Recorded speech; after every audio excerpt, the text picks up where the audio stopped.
boa tarde. Hoje na nossa aula de História nós iremos falar sobre a cultura africana, que está diretamente ligada à nossa cultura brasileira, tá? Olha só, lá no século XVI, na época da colonização do Brasil, os portugueses precisavam de mão de obra, eles precisavam de muito serviço. E aqui já tinham os índios, porém a mão de obra dos índios, o serviço dos índios, não era o suficiente. Então, vieram mais de 4 milhões de africanos de todas as regiões da África para trabalhar aqui no Brasil. Esses africanos vinham em navios, galera, sem condições nenhuma. Olha, eles dormiam amontoados nos porões desses navios.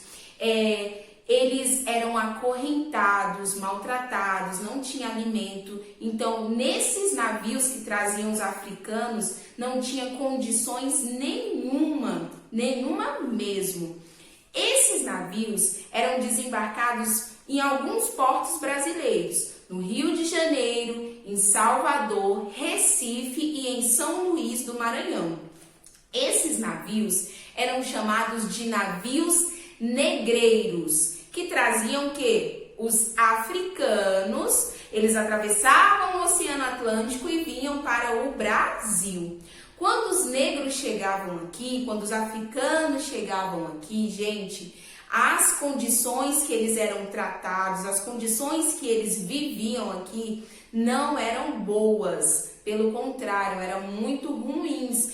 Esses africanos eram tidos como mercadoria, eles eram vendidos como escravos, eles eram mercadoria. Se eu era um senhor, dono de uma fazenda e tinha escravos, eu podia vender esse escravo para outro dono de fazenda para trabalhar. Então eles eram tidos como mercadorias. Vocês imaginam a tristeza? Pois é. Esses africanos, os negros, eles viviam nas senzalas. Eles não iam para uma casa com água, luz. Eles iam para lugares precários, sem condições nenhuma de sobrevivência. E eram chamados de senzalas. Lá eles não tinham alimentação adequada, não tinha a higiene adequada. Ainda tinha mais, gente, se eles não trabalhassem direito, como os senhores queriam da época, eles apanhavam. Imagina só que tristeza. Como os africanos vieram para cá muito cedo, lá na época da colonização do Brasil, na nossa cultura está inserido muitas coisas da cultura africana também. Na alimentação, na dança, na religião, tudo isso tem um pouquinho da contribuição dos africanos. A nossa cultura tem uma contribuição bem grande da cultura africana também.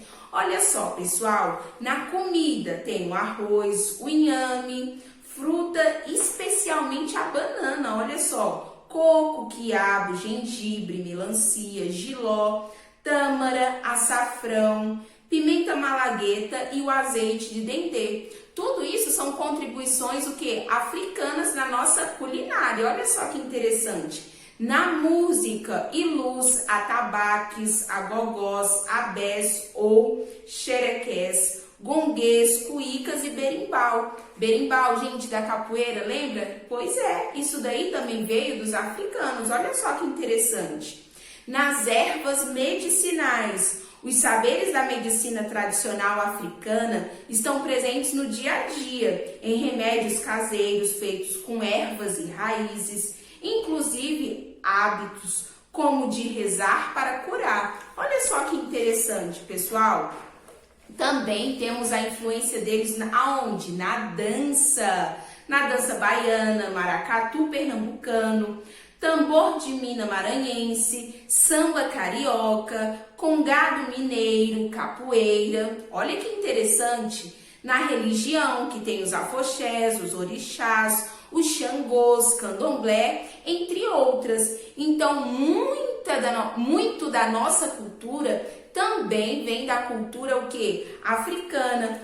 No vocabulário, nós também temos participação dos africanos. Olha que interessante Então a nossa cultura, ela é bem rica, porque a gente tem um pouquinho de outras culturas, né? Que abrilhantou mais a nossa, pessoal. Olha só, agora eu vou contar para vocês um pouquinho da história do Zumbi dos Palmares. Se vocês quiserem acompanhar a leitura, tá lá no livro de vocês, na página 73, livro de história, página 73, beleza?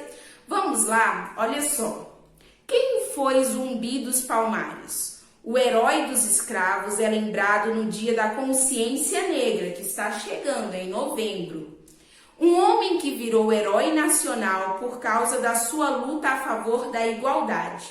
Esse foi Zumbi dos Palmares, um escravo que defendeu até a morte o direito dos negros no Brasil colonial. Comemoramos no dia 20 de novembro o Dia Nacional da Consciência Negra. A data foi criada a fim de homenagear o grande guerreiro. Zumbi nasceu no estado de Alagoas no ano de 1655.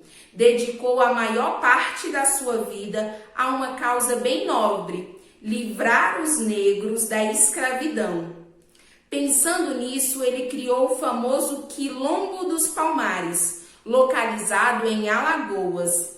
Esse quilombo era um local onde todos os escravos fugidos poderiam buscar abrigo e viver de forma digna, produzindo tudo de que precisava.